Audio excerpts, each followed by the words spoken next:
Bonjour à tous, j'espère que vous allez bien. Pour rappel, le 24 juin 2022, il y a eu un des drames migratoires les plus meurtriers aux frontières terrestres de l'Europe, avec une trentaine de migrants venus d'Afrique subsaharienne qui sont morts ou qui ont été tués par les forces de l'ordre marocaines.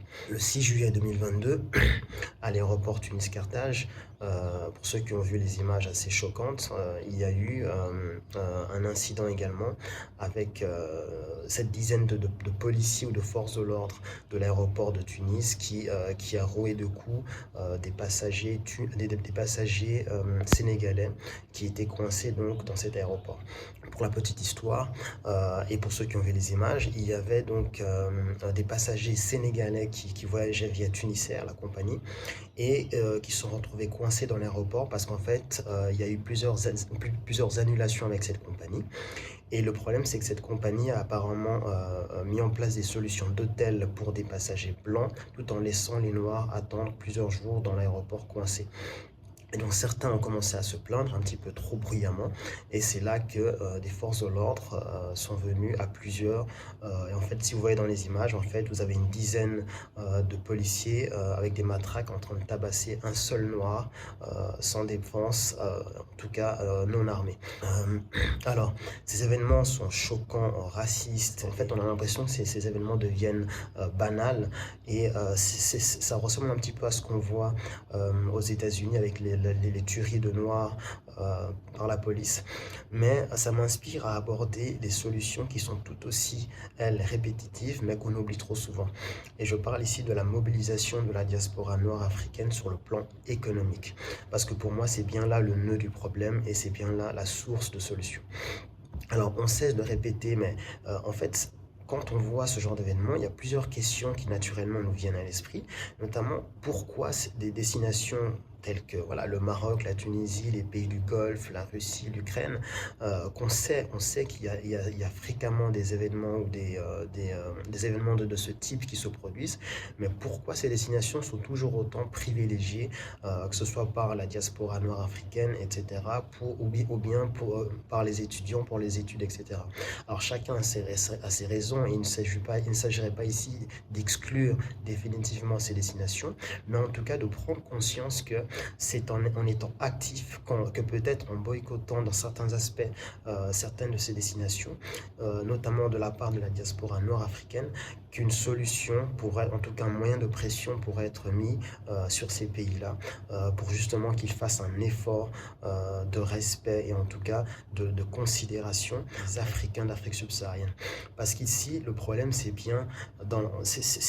aussi bien dans le fait que ça se passe, mais également dans le fait qu'il n'y ait pas, que ce soit assumé. C'est-à-dire que si vous voyez les réactions, notamment du Maroc ou bien de la Tunisie, pour parler de ces événements plus précisément, vous voyez que ce ne sont pas des réactions que ce soit d'excuses ou bien de dire qu'ils vont mener une enquête approfondie, etc. Mais c'est plutôt de trouver des excuses en disant que c'est de leur faute, c'est de la faute de ces migrants, c'est de la faute de ces passagers-là que de tels événements ont pu avoir lieu. Et c'est bien là le problème, c'est qu'il y a un problème de respect et de considération, et c'est ça, je pense, qui peut être changé, notamment par une mobilisation de la diaspora nord-africaine. On peut justement se poser la question de pourquoi la diaspora nord-africaine, notamment, n'est-elle pas suffisamment active et efficacement militante face à ces situations. Alors, on a entendu parler de boycott, mais je pense qu'il faut une réelle prise de conscience que la mobilisation sur le plan économique implique de fondamentalement changer ses habitudes de consommation. Ça passe par le fait, peut-être, comme je disais avant, d'exclure certains de ces pays de manière intelligente et stratégique, bien sûr, que ce soit pour ses vacances, etc. Ça peut être aussi par le fait d'éviter certaines compagnies dont on sait qu'elles sont soit complices, soit responsables de ce type de traitement. Également, c'est aussi par le fait de cesser de perdre son temps, de gaspiller son énergie inutilement sur les réseaux sociaux à crier haut et fort sa haine des Arabes, des Asiatiques, etc. Supposément tous racistes, alors que justement, en faisant ce type d'amalgame, on fait nous-mêmes preuve de racisme. On ne répond pas au racisme par le racisme. Ça passe aussi pour moi par le fait de prendre conscience qu'inclure des pays d'Afrique subsaharienne parmi sa liste de destinations privilégiées pour les vacances ou pour le business, etc., d'inclure des pays qui aujourd'hui sont exemplaires comme le Sénégal, la Côte d'Ivoire, le Cameroun, etc., qui n'ont rien à envier à d'autres, c'est un moyen d'être activement militant et de répondre justement, de rééquilibrer un petit peu les forces. Le boycott, donc, non pas par effet de mode, mais par une réelle prise de conscience de ses habitudes de consommation, constitue pour moi la réponse la plus digne à ces humiliations répétitives et assumées. Il s'agit donc bien de forcer le respect en utilisant la seule arme qui malheureusement domine ce monde, l'économie. Marcus Garvey disait « Une race sans autorité ni pouvoir est une race sans respect ». Le pouvoir, notamment économique, est donc un indispensable au respect. Parmi les solutions de mobilisation active sur le plan économique qui peuvent être mises en place, on peut s'inspirer notamment du système de microcrédit sur le principe de la responsabilité conjointe. C'est quoi concrètement? C'est en fait pour contourner les banques et leur réticence à prêter aux plus pauvres, à cause notamment du manque de garantie qui est souvent réclamé. On remplace en fait les garanties matérielles par la responsabilité de groupe.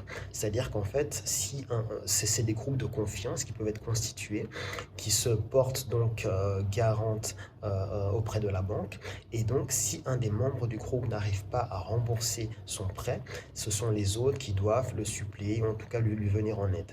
C'est un système qui a été lancé dans les années 70 par Mohamed Younous pour les villages pauvres du Bangladesh, et c'est un système qui a connu un grand succès et a influencé de nombreuses institutions à travers le monde. Alors bien sûr, depuis, le microcrédit a montré ses limites, notamment avec le surendettement de certaines populations, mais c'est un système qui démontre au moins que l'union peut réellement faire la force. Il s'agirait ici, par exemple, pour la diaspora nord-africaine, de s'intéresser davantage aux startups africaines pour contribuer, pourquoi pas, à l'éclosion de certaines d'entre elles.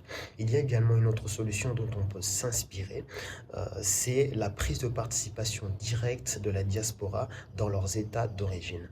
En 2017, le Nigeria a montré l'exemple et a réussi l'exploit de soulever en un seul jour plus de 300 millions de dollars dans le but de financer des projets d'infrastructure, c'est-à-dire de contribuer au développement du pays.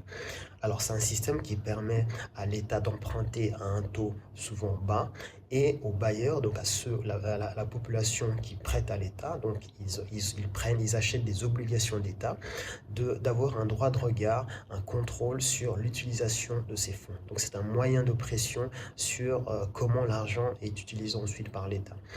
Donc un tel modèle de financement, si par exemple il était destiné à financer que ce soit les universités ou l'éducation dans certains pays d'Afrique, permettrait justement peut-être de ralentir ou de freiner les envies de départ de certains jeunes justement vers des pays qui sont connus pour leur être hostiles. Alors toutes ces solutions peuvent paraître un petit peu lointaines et pas assez immédiates, mais je pense au moins qu'elles permettent de justement se focaliser, de passer de l'émotion destructive à peut-être à une action, en tout cas à une démarche d'action plutôt constructive.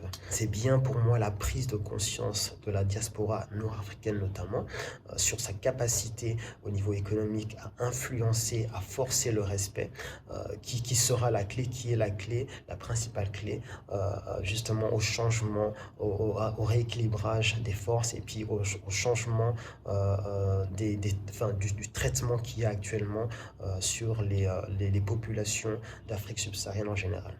Voilà mon analyse sur cette question et mon commentaire, et j'espère que vous la partagez également. N'hésitez pas à liker, à partager, et puis je vous dis à bientôt pour une prochaine vidéo.